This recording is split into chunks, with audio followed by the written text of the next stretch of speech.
열왕기하 4장. 예언자 수련생들의 아내 가운데서 남편을 잃을 어느 한 여인이 엘리사에게 부르짖으며 호소하였다. 예언자님의 종인 저의 남편이 죽었습니다. 예언자님께서도 아시다시피 그는 주님을 경외하는 사람이었습니다.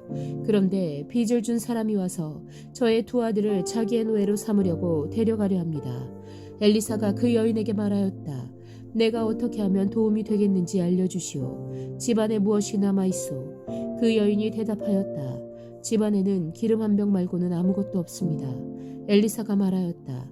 나가서 이웃 사람들에게 빈 그릇들을 빌려오시오. 되도록 많이 빌려와서 두 아들만 데리고 집으로 들어가 문을 닫고 그 그릇마다 모두 기름을 부어서 채워지는 대로 옆으로 옮겨 놓으시오. 그 여인은 엘리사 곁을 떠나 두 아들과 함께 집으로 들어가 문을 닫고 그 아들들이 가져온 그릇에 기름을 부었다. 그릇마다 가득 차자 그 여인은 아들들에게 물었다. 그릇이 더 없느냐? 아들들은 그릇이 이제 더 없다고 대답하였다. 그러자 기름은 더 이상 나오지 않았다. 여인은 하나님의 사람에게로 가서 이 사실을 알렸다. 하나님의 사람이 그에게 말하였다. 가서 그 기름을 팔아 빚을 갚고 그 나머지는 모자의 생활비로 쓰도록 하시오. 하루는 엘리사가 수넴 마을을 지나가게 되었는데 그곳에 한 부유한 여인이 있었다. 그가 엘리사에게 음식을 대접하고 싶어하여 엘리사는 그곳을 지나칠 때마다 거기에 들러서 음식을 먹곤 하였다. 그 여인이 자기 남편에게 말하였다. 여보, 우리 앞을 늘 지나다니는 그가 거룩한 하나님의 사람인 것을 내가 압니다. 이제 옥상의 벽으로 둘러친 작은 다락방을 하나 만들어서 거기에 침대와 탁자와 의자와 등잔을 갖추어 놓아둡시다. 그래서 그가 우리 집에 들르실 때마다 그곳에 들어가서 쉬시도록 합시다. 하루는 엘리사가 거기에 갔다가 그 다락방에 올라가 누워 쉬게 되었다. 엘리사가 자기의 젊은 시종 게하시에게 수넴 여인을 불러오라고 하였다. 게하시가 그 여인을 불러오니 그 여인이 엘리사 앞에 섰다. 엘리사가 게하시에게 말하였다. 부인께 이렇게 여쭈어라. 부인, 우리를 돌보시느라고 수고가 너무 많소. 내가 부인에게 무엇을 해드리면 좋겠소. 부인을 위하여 왕이나 군 사령관에게 무엇을 좀 부탁해 드릴까요? 그러나 그 여인은 대답하였다. 저는 저의 백성과 한데에 어울려 잘 지내고 있습니다. 엘리사가 게하시에게 물었다. 그러면 내가 이 부인에게 무엇을 해주면 좋을까? 게하시가 대답하였다. 생각나는 것이 있습니다. 이 부인에게는 남편이 없습니다. 그의 남편은 너무 늙었습니다. 엘리사는 게하시에게 그 여인을 다시 불러오게 하였다. 게하시가 그 여인을 부르니 그 여인이 문 안에 들어섰다. 엘리사가 말하였다. 내년 이맘때가 되면 부인께서는 품에 한 아들을 안고 있을 것이오. 여인이 대답하였다. 그런 말씀 마십시오, 예언자님. 하나님의 사람께서도 저 같은 사람에게 농담을 하시는 것입니까? 그러나 그 여인은 임신하였고 엘리사가 말한 대로 다음에 같은 때에 아들을 낳았다. 그 아이가 자랐는데 하루는 그 아이가 자기 아버지가 곡식 베는 사람들과 함께 곡식을 거두고 있는 곳으로 나갔다. 갑자기 그 아이가 아이고 머리야 아이고 머리야 하면서 아버지가 듣는 데서 비명을 질렀다. 그의 아버지는 함께 있는 젊은 일꾼들어 이 아이를 안아서 어머니에게 데려다 주라고 일렀다.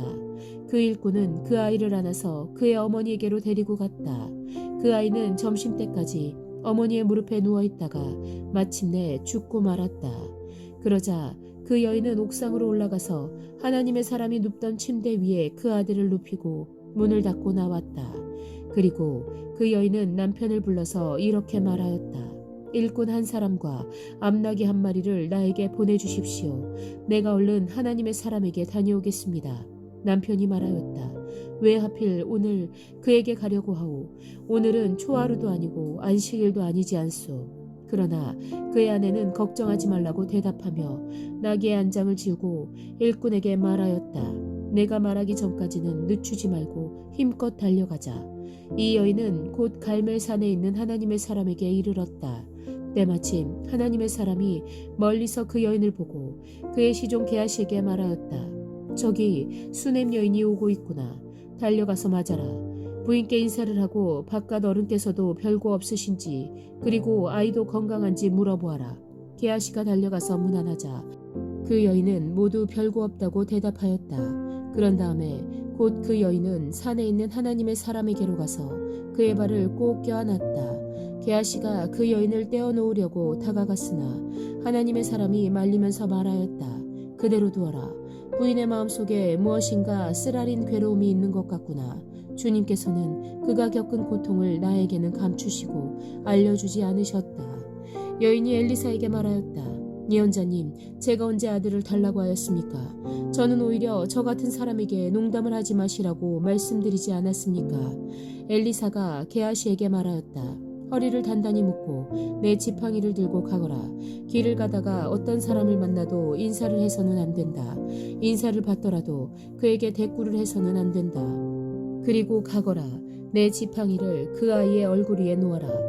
그러나 아이의 어머니는 말하였다. 주님의 살아계심과 예언자님의 목숨이 살아계심을 두고 맹세합니다.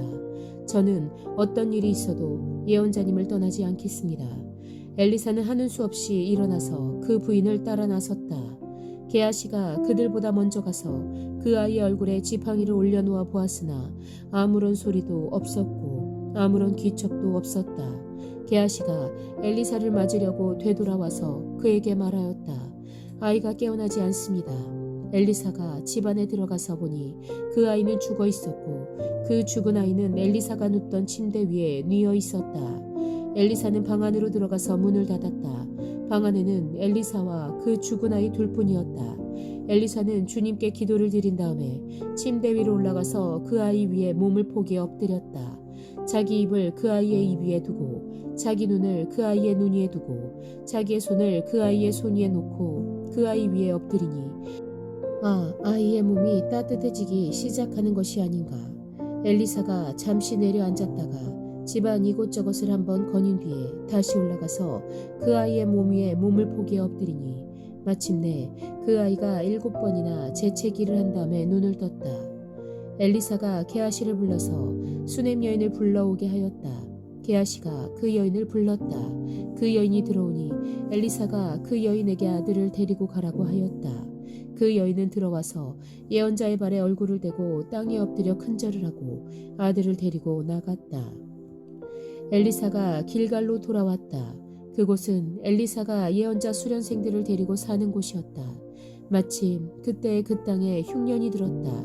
엘리사가 한 종에게 큰 솥을 걸어놓고 예언자 수련생들이 먹을 국을 끓이라고 하였다.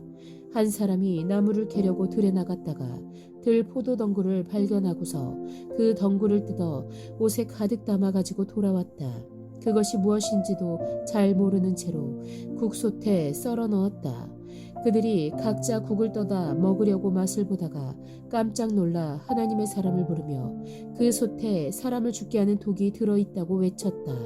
그래서 그들이 그 국을 먹지 못하고 있는데 엘리사가 밀가루를 가져오라고 하여 그 밀가루를 솥에 뿌린 뒤에 이제는 먹어도 되니 사람들에게 떠다 주라고 하였다.